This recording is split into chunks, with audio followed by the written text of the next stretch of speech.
Hello, today I'm going to show you how to calculate the integral of dx divided by square root of x times 1 plus x. Okay, you can solve this integral using the substitution rule. So if I define square root of x as u, if I take the derivative from each side of this equation, that will be equal to dx divided by 2 square root of x equal to du. Okay, therefore dx divided by square root of x will be equal to 2 du.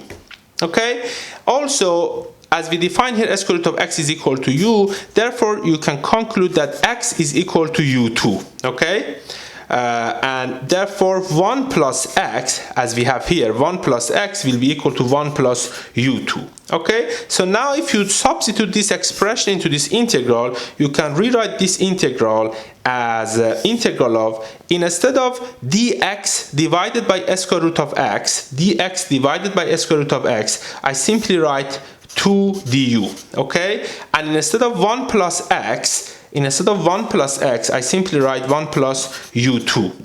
Therefore, 2 is constant, so I take it out of the integral. That will be 2 times integral of du divided by 1 plus u2. Okay, and from table of integral, we know that integral of du divided by 1 plus u2 is equal to tangent minus 1 u plus c, which is the constant of the integral. So all you need to do at this stage is to substitute this parameter u with the definition of the u, which is equal to square root of x. Therefore, this will be equal to 2 times tangent minus 1. Instead of u, I write square root of x plus c, which is the constant of the integral. Okay, and that's the solution of the integral. I hope you found this video helpful. If you are interested, please feel free to subscribe in this channel so that you get updated when I upload new videos. Thank you.